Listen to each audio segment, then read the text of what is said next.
লাম ইয়াতি আহাদুন বিআফদাল মিম্মা জাআ বি, এবং ওই দিন ওই ব্যক্তির মতন উত্তম আমলকারী ব্যক্তি আল্লাহ সুবহানাহু ওয়া তাআলার কাছে কোনো ব্যক্তি হতে পারবে না। সুবহানাল্লাহি বিহামদিহি।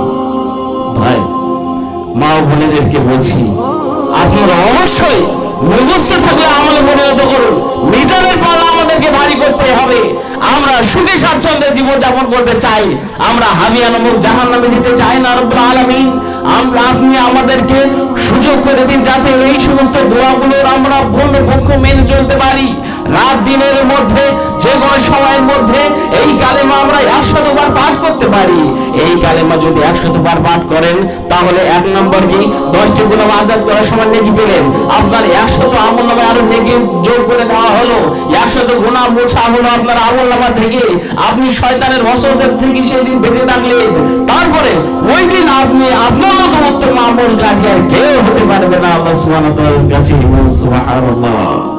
এবার হ্যাঁ, প্রশ্ন আসতে পারে, মাওলানা জি সময় কম, আমরা সময় পাই না।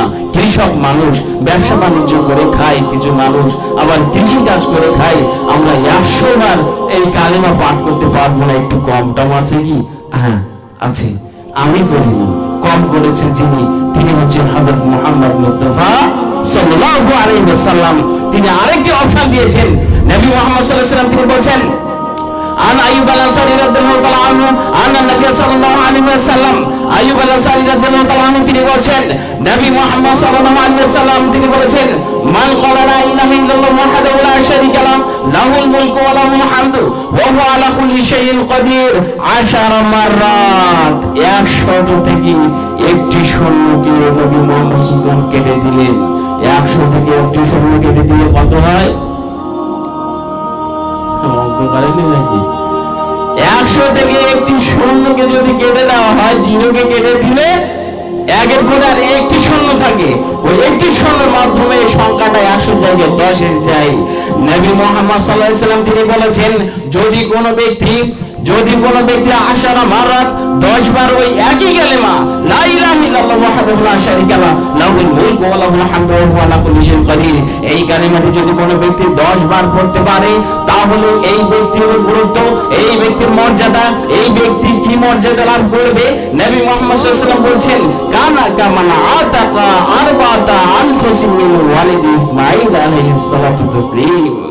নবী মুহাম্মদ সাল্লাল্লাহু আলাইহি ওয়াসাল্লাম বলেন, ওই ব্যক্তি কি হবে, ইসমাইল বংশের 4 জন শিশুকে আজাদ করার সমপরিমাণ, মুক্তি দেওয়ার সমপরিমাণ নেকি পাবে। ইসমাইল আলাইহিস সালামের বংশের নাম কি বলুন তো? কুরাইশ বংশ। আমাদের নবী মুহাম্মদ সাল্লাল্লাহু আলাইহি ওয়াসাল্লাম কোন বংশের? কুরাইশ বংশের।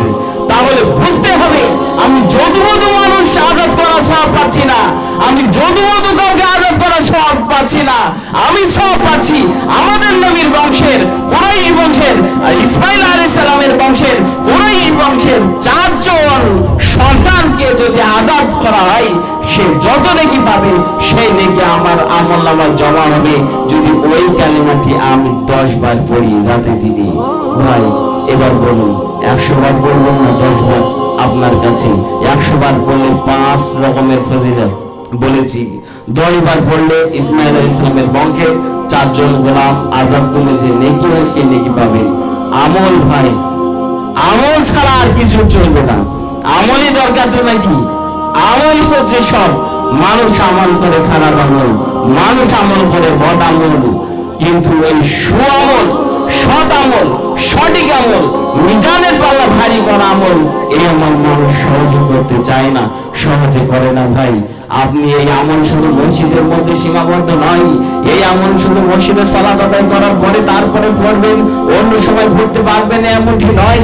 আপনি জমির নিয়ে আছেন, নিয়ে আপনি 100 বার এই কালেমা পড়তে পারেন, আপনি কর্নফলের দোকানে লাইনে আছেন, অনেক লম্বা লাইন পড়েছে, সেখানে হয়তো অযথা কথাবার্তাটা গালিগালাজ না দিয়ে সেখানে দাঁড়িয়ে এই কালেমা তাসবিহ আপনি পাঠ করতে পারেন।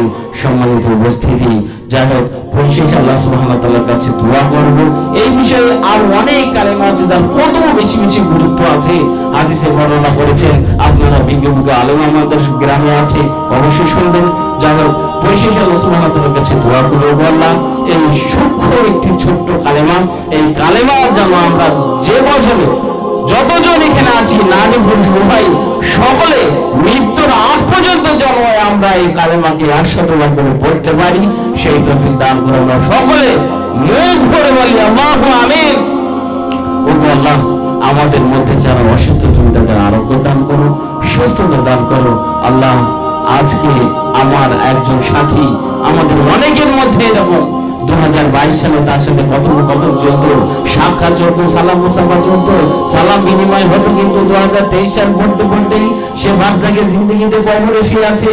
আল্লাহ জানেন কোন অবস্থাতে আছে।